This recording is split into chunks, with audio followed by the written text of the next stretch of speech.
Hey guys, what's up? Today I've been checking out The Precinct, which is out now and you can pick it up for $24.99. The Precinct, developed by Fallen Tree Games, is a top-down action-adventure game set in a fictional 1983 city. Navigate a neon-soaked urban landscape rife with crime and corruption. I was following this one for ages. I've said it so many times, why don't we have more police games that are not a simulator? Honestly, there's so many stories you can tell. As always, up first is gameplay and a little bit about the story. You play as Rookie Officer Nick Cordell Jr. You are the son of an officer killed in the line of duty. Will you solve the mystery of your father's murder and bring down the crime bosses while you're at it? Well, it's time to find out. At its core, the Precinct offers a sandbox experience. You go out and patrol the city, respond to dynamic crimes and uphold the law. Mostly, you'll have an area to patrol, either on foot or in your police car, and you will unlock more patrols, more types of patrols, more police cars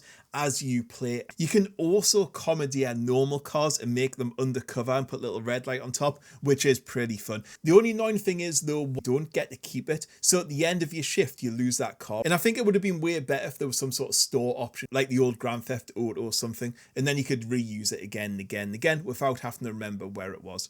As it's dynamic, you may be driving down the road and see a car speeding, driving dangerously. There'll be street fights. There'll be also mundane police activities like issuing parking tickets, finding people who litter, or just driving around taking in the scenery. It's up to you how you respond and when you respond, but you do get XP for resolving calls. The more XP you got, the more things you can unlock. As these events are dynamic, they can kick off at any time.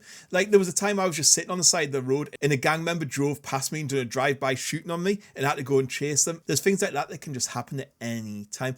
If there's not much happening, you'll be offered calls to attend, so you don't necessarily need to see something. It'll just say, hey, there's a burglary going on. Go and attend. One of the most exciting things here are car chases, which are a real highlight of the game. They offer really cool pursuits through destructible environments. You'll be smashing through boxes, fences, running over pedestrians a bit too much sometimes, and trying to catch the criminal. The driving mechanics though are a tad challenging. The physics model is not the best, and they're made to handle like very slippery to keep that car chase going. Like you can hit a curb and just go flying off somewhere. Cars will end up on top of each other. You'll end up smashed up. I think the driving could do with being tuned just a little bit. However, during the pursuit, you'll be able to build a little meter up if you keep within a certain distance of the car, and that allows you to call in support via a control wheel, which could be like an extra patrol car, spike strips, roadblocks, which will all help you to end the pursuit. This also happens when on foot too, so you can call in like someone else to help you chase down the criminal. However, annoyingly, sometimes the pursuits just don't register, so you're just left on your own and it can take far too long to bring to an end if you don't have help,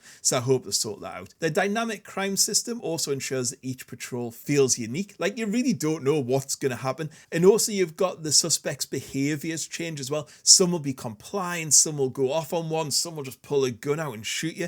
There's so much going on there. However, the same calls do recycle themselves over and over and over again. There's also a small upgrade tree which unlocks new abilities, weapons and cars, but I think this needs to be expanded just a little bit to add some more things. The game does emphasize proper police procedures, requiring you to follow protocols such as like reading the Miranda rights, conducting searches, making arrests. You also have to adhere to use of force. So if a criminal's just running away, you can't shoot them, for example. If you do, luckily you'll just lose some XP, so it's not terrible, but it is a bit annoying. So you got to look in the corner and it'll tell you if you can use lethal force or what sort of force you can use. Then you can choose to manually fill in the crime sheet, so you can like fill in what you think they've done, or you can just get the game to do it for you. After the first couple of arrests, it was just easier for the game to do it. And I think it would have been a bit more fun if the game let you be a bad cop sometimes. Maybe if there was no witnesses, you could beat them up or something. Also, a couple of other things, like if you shoot someone dead, you just put them in a body bag and then walk off.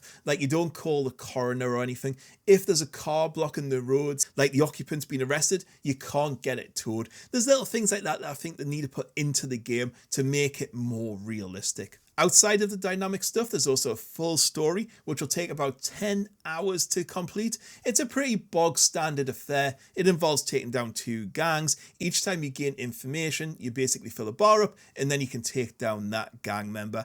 However, the story, weirdly, is quite jolly, you know, when you're doing all the story bits. I think in this setting, it would have made sense to be a bit more dark, but I guess it lightens the mood a little bit and it's okay. I've mentioned some of the things I found a little bit frustrating so far, but the main one for me is your partner, who is honestly useless, especially in crimes with multiple suspects.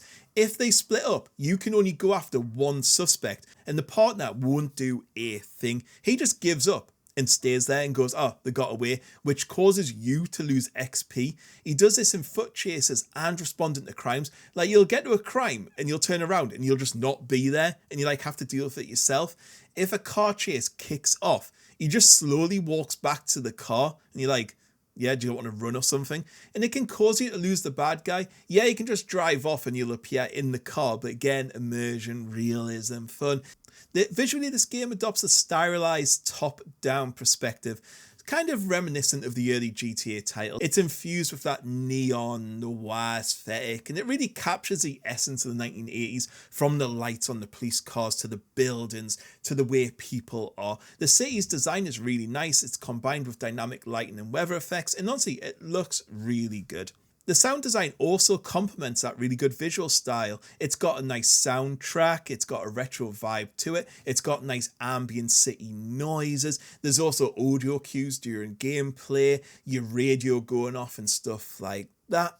And I didn't really notice many problems with the sound, so again, all good. So in conclusion, I think it offers a bit of a fresh take on the open world genre. It places the players in the role of the police, which, as I said, I want to see way more of.